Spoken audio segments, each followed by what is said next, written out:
I have to tell you that when I became this minister, I was assured by our Honorable Chief Minister and also our Prime Minister that they will be giving me a ministry.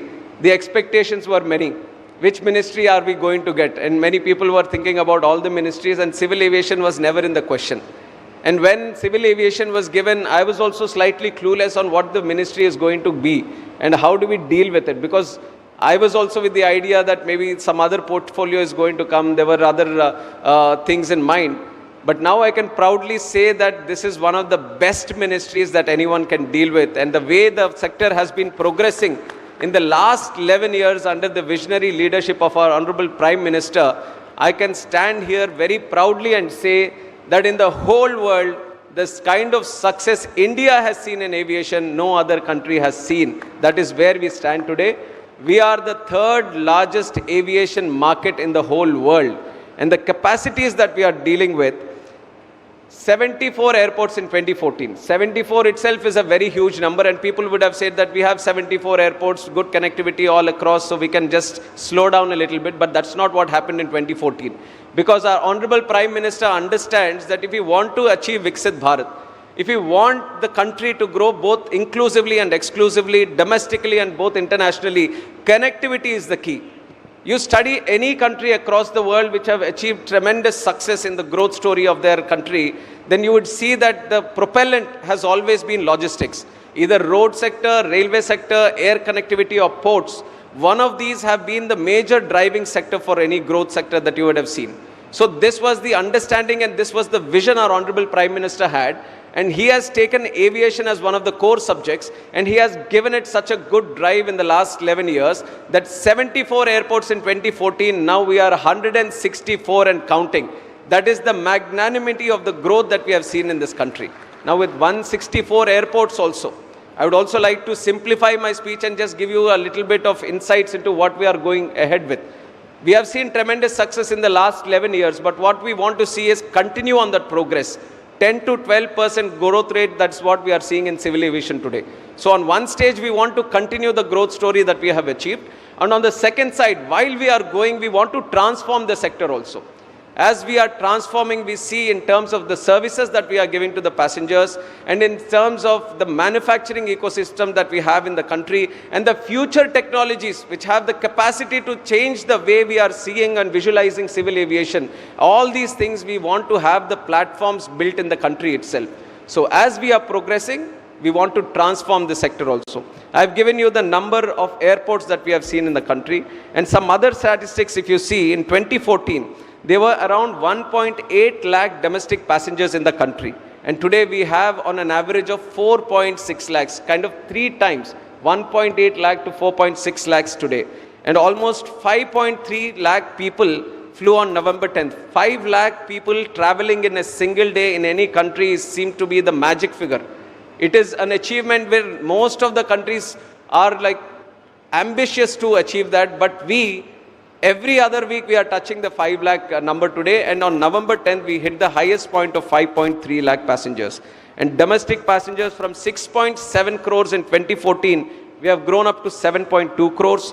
And international passengers from 4.5 to 7.2 crores.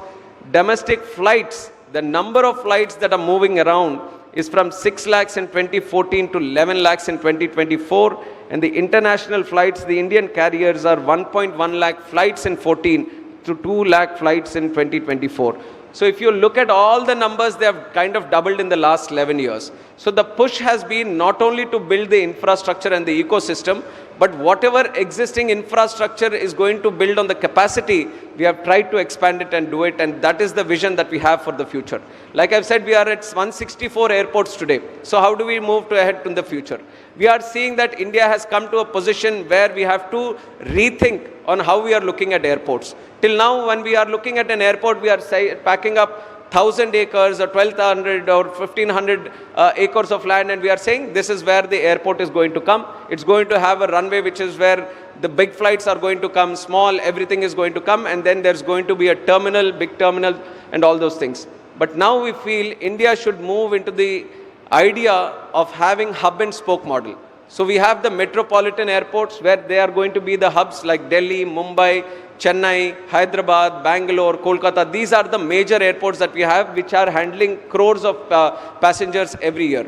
And then we have the other airports. And the other airports are supposed to be the feeding system into these major airports and let them create their own hubs.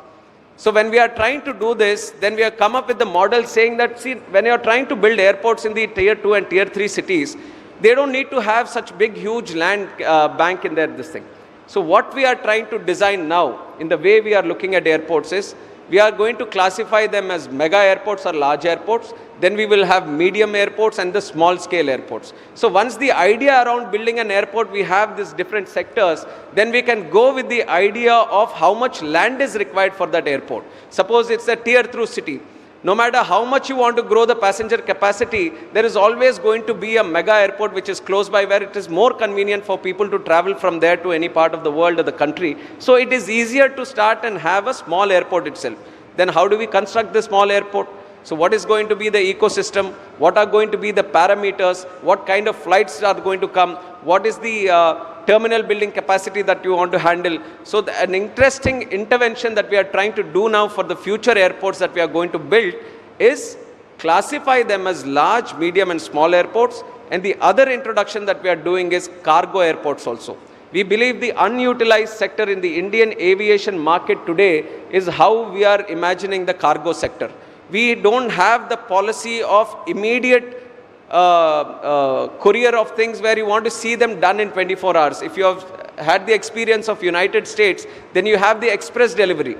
Within 24 hours, you order something or you want to get something, you are able to ship it within 24 hours, you're getting with the convenient fees that is going to be added to it. But India doesn't have that. We are just ordering and it's coming at its own time. So the mindset of having it as an express delivery, that can only be achieved if you can crack the Indian air cargo model. And for that air cargo, when I see it to the airports, and GMR is also running the airports, the major concentration is on the civil operations. Their major concentration is on the passengers, because they are very sensitive element. You have to take care of them. And when it's up with the existing passenger network, if you want to do the cargo always takes the back seat, and you are not able to create the proper ecosystem through which cargo can also flourish. And the most important thing there is to bring down the costs. The costs as compared to the rail and the road. Today, rail and road is giving a tough competition. Under Modi ji, even the rail network is spreading across all the country. Even Northeast is having a rail network now, which was unbelievable before.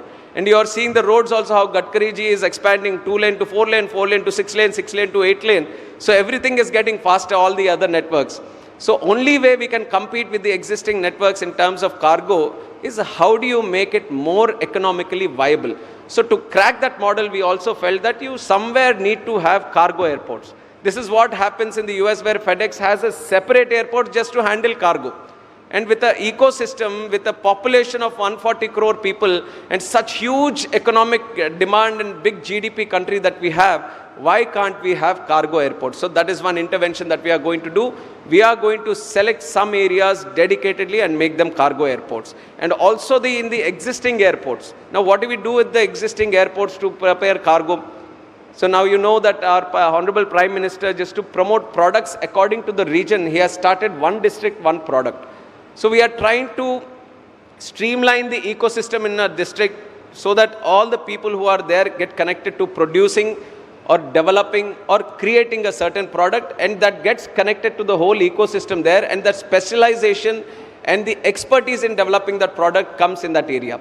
So similarly, taking that idea and stretching it into aviation, just like how we have one district, one product, now all the airports we are trying to analyze them with a concept of one airport, one product. So what is the best product that is available near that airport? And in the cargo ecosystem of that airport, you create all the necessary elements so it gets streamlined. Now you have like Vizag airport, there's a lot of pharma that is happening. For pharma, you need cold storage, you need a specific way of handling that cargo. So why not concentrate and improve the necessity around that? There are some airports where there is aquaculture happening, so that requires a certain expertise. There are some airports where there is a flower market there, and the flowers are supposed to be exported to other countries also internationally. So how do you develop the cargo ecosystem in that airport so that it gets specifically designed and streamlined for a certain product? So one district, one airport, one product is another concept that we are working on. These are some of the airport related concepts that we are working on. Other than airports, which is the infrastructure, we are looking into the passenger amenities. Passenger services, that is the topmost priority. The moment I have taken charge as the Civil Aviation Minister, I told the country and the people of this country that no matter what kind of policy we bring in, whatever we do, at the core of our policy making is going to be the people of this country, the passengers of this country. And it is with that idea and attitude that we have worked out. And the special intervention which we have done and which I am also very, very proud of is the Udan Yatri cafes. You would have never imagined, because this was the feedback I got and I have also personally seen, I've learned it from the passengers. Udan Yatri Cafe has been such an intervention in the country. We have given these Yatri cafes where the tea is going to cost you 10 rupees, and this is in an airport. Coffee is going to cost you 20 rupees. A samosa is going to cost you 20 rupees. Have you ever imagined going to an airport and drinking a tea for 10 rupees? And it's a high quality tea, not just a regular tea that you are going to get. These are airports, but because we are seeing, I've told you the numbers of how passengers have grown. Today, air travel is not only for the elite or the luxury people. India wants to have the lower income, neo-middle class, the lower income groups, middle class groups, they also have to come into this air travel network. That is the advantage this country has, is the capacity. Now to bring them, Honorable Prime Minister has created the Udan ecosystem and the Udan scheme, through which the unserved and underserved airports of the country we were able to connect by offering some viability gap funding.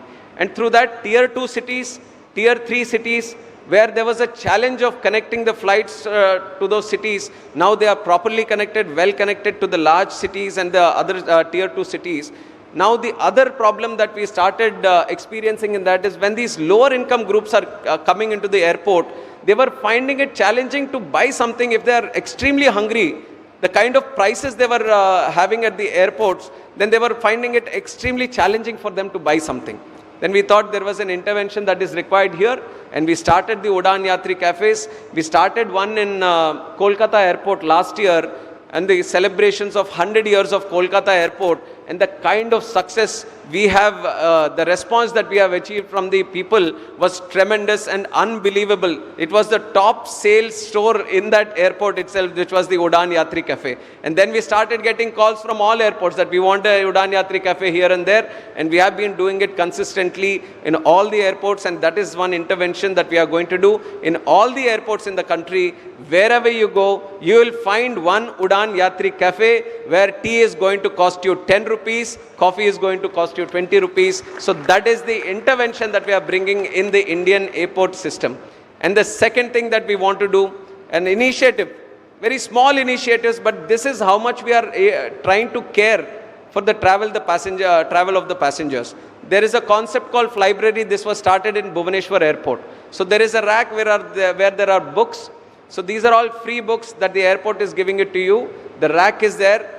The passenger who is traveling, he can go to the rack, pick a book of his choice, study while he is traveling, and there is going to be a drop-down rack at the destination airport, and once he is done with it, he can just place it there and he can make it usable for the next passenger that is going to go. So there is no need of buying any books. This is as you go, you can find your book of choice, you can read it as you go and you can drop it off, and we are calling this Flybrary. We have started this in 2-3 airports, and this is an ecosystem that we want to spread across all airports. Then we have the same concept of the one district, one product. The products which are very geotagged or geographically identified to that specific location, we want to create the same network in the airport where you go to a certain area, you want to buy the best product of that area.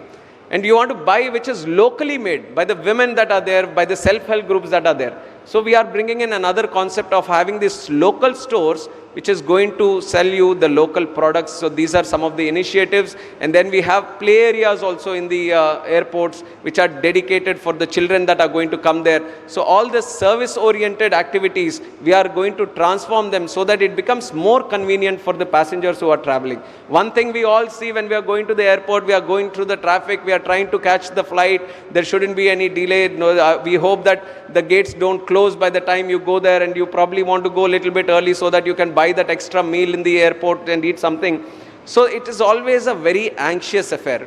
Whenever you go into the airport, you are hurrying and your mind is on the nervousness that gets created, the anxiety that gets created. So we want to create these airports as a less anxious, less nervous, it should be a nervous-free zone. So we are bringing in a lot of concepts. Psychologically, we are trying to build the airports in such a way that your whole, your anxiety at the airports gets down. So these are some interventions that we are going to do in the future, and some opportunities that are there in aviation. Especially I see a lot of young people that are there here wondering, what can I do with aviation? So there are multiple concepts. One, the technologies that are associated with with aviation, the engineering that is associated with aviation, it is continuously evolving.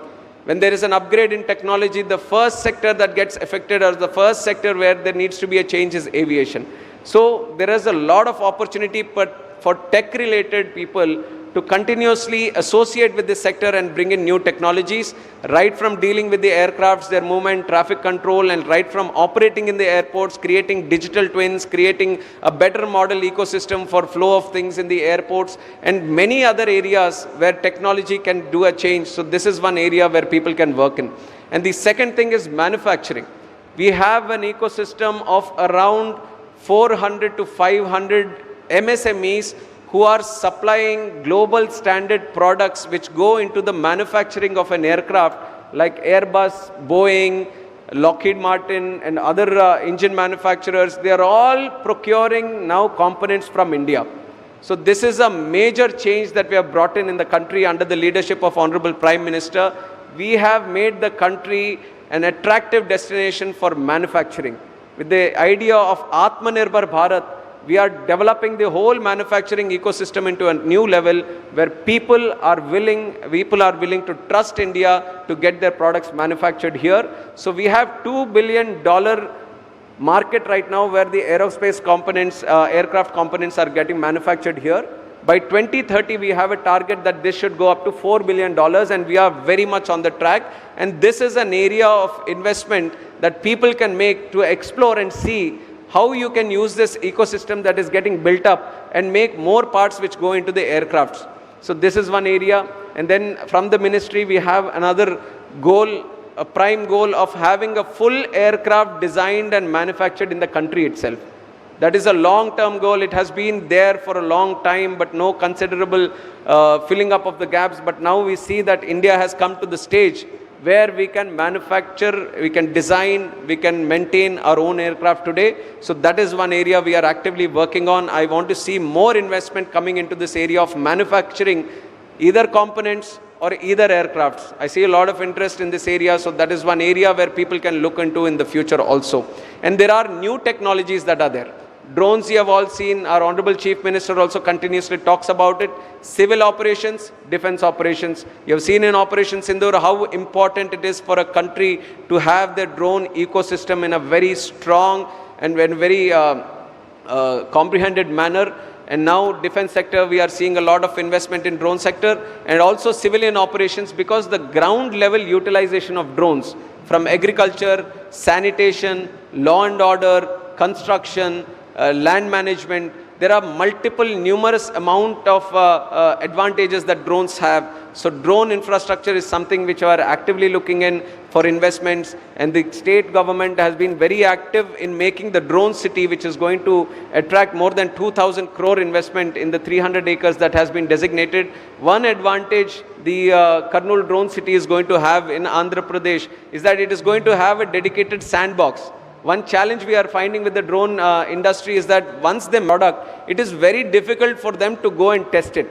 They need a wide, vast area of land which is all free from all the limitations, so that they can test the drone perfectly. So that sandbox ecosystem where they can test their drones is what we are going to cater for in the Kurnool drone city. So that is a very interesting area for investment. And these are some of the concepts. And one future technology that everyone should concentrate on, and which India is also trying to get a lead on, is the eVTOLs, electrical vertical takeoff and landing vehicles. This is going to be the future. And the huge market and capacity is there in India, especially in the urban cities where traffic management is becoming an issue day and day. And there is a huge challenge of expanding the roads or widening the roads there because of existing challenges. So the important intervention we want to bring in is EV tolls. And if you are there in the session yesterday, Honorable Chief Minister has given a deadline that within 2 years he wants to see them in the country.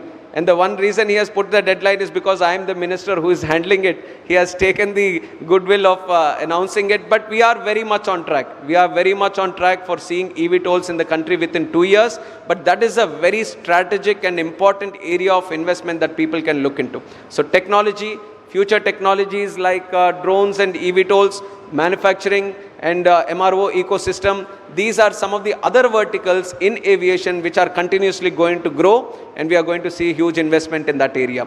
And one thing that we are specifically concentrating on the ministry. Now I have given you the growth statistics, I have given you what the future is going to look like. What is required now? We need people. We need skilled people, we need trained people, we need pilots, we need cabin crew, we need engineers, we need ground handling systems. We need all the ecosystems to be powered by people. Unless you continuously train them for the requirement that you have, the growth that you are trying to see, the growth that you are going to foresee is not going to be achieved. I'll just give you one example on how we are going to tackle this skilled ecosystem or skilling and training. The FTOs, which is the flying training organizations which creates the pilots. The number of pilots today is roughly around 8,000. I think around 2,000-3,000 are not actively in the operations. We have 1,700 aircraft orders right now pending in the country. Let it be with Airbus or Boeing, 1,700 aircrafts. We have 834 aircrafts which are operational in the country. So more than double that we have orders yet to come. And to run one plane, one aircraft in a proper schedule, you will need at least 10 to 15 pilots per aircraft so that they can do the routes according to their schedule. So 1,700 planes, 10 to 15 pilots, the requirement would be around 25 to 30,000 that is going to be generated. Now as these planes come in, imagine 30,000 pilots, that is the demand that is there right now. And how do you do it? With the existing FTOs, they can only produce a limited number. So we want to expand the FTO network. And I'm very happy to say that in Andhra Pradesh itself, we are starting 4 new FTOs.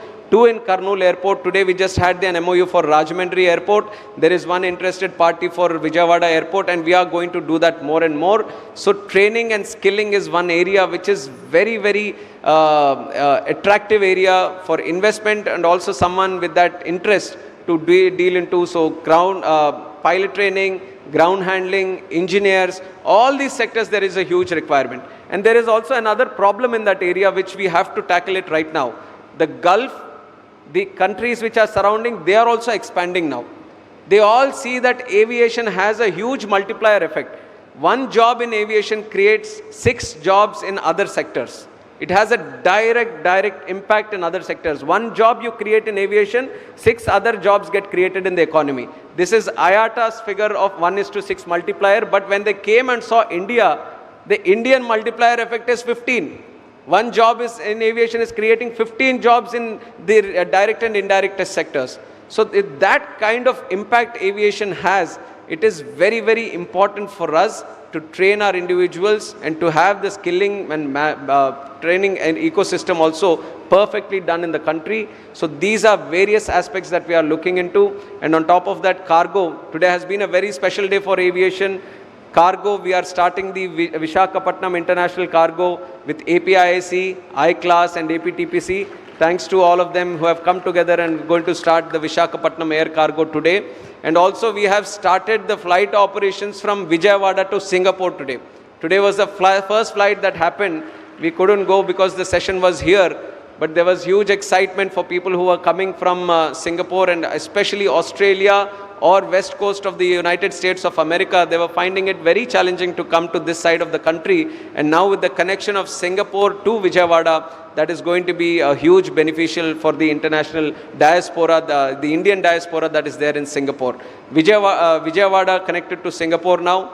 Visakhapatnam we have connected to Abu Dhabi. There are many more requests, but we are going to take some time because the biggest necessity in the market today is aircrafts. We don't have the aircrafts to cater for the demand, but as and when the situation improves, definitely the connectivity in Andhra also we are going to improve. Earlier there was no direct connectivity from Rajahmundry to Delhi or Bombay. We have done it in the last 1 year. Tirupati, Delhi was not there. We have done it in the last year. And many different sectors where there was a huge demand of connecting, we have done it in the last 1 year. And in the future also, we are going to grow the domestic connectivity and the international connectivity. And likewise, when Bhogapuram is going to come, we are envisioning, we are talking with the airlines, so the international connectivity and the domestic connectivity improves to many other destinations. And I am also happy to say Umeshji from TrueJet is also here. He is also willing to start a new airline, and we are going to keep Visakhapatnam Bhogapuram as the hub. He is going to start his operations with 3 Airbus from February. I am announcing it so that it gets done on time. So 3 Airbus from TrueJet services are going to start again. We are very, very excited because right now you see, and this is the complaint which I also get always, that it is Air India or Indigo, this is the only 2 travelers that are there. But I've been constantly trying to promote the Indian aviation industry, and I'm giving you one statement which gives you the size of capacity that India has today. We have the size to operate 3 Indigos. Indigo has the maximum number of aircrafts up to 400. We can have 3 airline operators at the size of Indigo. And we can have at least 5 operators operating in the country with 100 airlines each. So that is the capacity that we have. Even though we are restricted to 2 players now, we from the ministry are actively engaging with the industry to improve the situation. We want more airlines to come in. But there is a common joke that gets around, how do you become a millionaire? You take a billionaire and then you start an airline, they become a millionaire. This is the joke that is going around. But it is just a joke, but this is the time when you can start an airline. There are multiple people who are starting airlines today. We are seeing small airlines that are there. Star Air is one, India One Air is one, Flybig is one. So there are multiple airline operators who are starting with 3, 5 aircrafts, 10 aircrafts, and they are doing wonderful business, operating between tier 2 and tier 3 cities. So this is the time, if anyone is willing to start an airline also, this is the time. And I am telling you that I will give you all the support that is required for you from the ministry and from the government. And this is the time where people have to come in. People have to involve themselves in the growth story of aviation. Aviation is no longer to the cities. Aviation is no longer only to the luxury or the elite. Aviation is the story of each and every Indian, 140 crore people of this country. And very soon we are going to make it happen. And for that, Andhra is going to be the hub of aviation. So we have the airports that are there, 7 airports. And you know how Honorable Chief Minister works. He understands the true potential of aviation. 7, another 7 he wants to add. Like I've said, small and medium airports which feed into these hub airports, he wants to add another 7 airports. He wants to create a skill aviation university. So we have only one university in the country, which is Rajiv Gandhi University in Uttar Pradesh. The second one is going to come here with international standards. We are trying to have partnerships. GMR is also working with it. And we are trying to have international partnerships with the best aviation schools across the world. Bring in that expertise so that we can have an aviation school here also. I've talked about the FTOs, 4 FTOs coming in the state. We are starting Aviation, Andhra Pradesh Aviation Flying Club.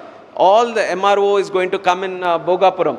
Every single vertical that is there in aviation, you are going to see a piece, and the best piece of it in Andhra. So each and everyone who was there, I know there have been multiple sessions, but from my side I want to say and I want to push that aviation is going to be the best sector for investment. Why don't you come in? Why don't you help us in the growth story that the demand is going to create? So these are some of the things that I wanted to put in your notice. And thank you for all the attentive audience that I've got here. It is very much encouraging for us also dealing in this sector to see a lot of interest and excitement from the crowd. So once again, thank you for all the support that you have given and for participating in this event. Thank you very much.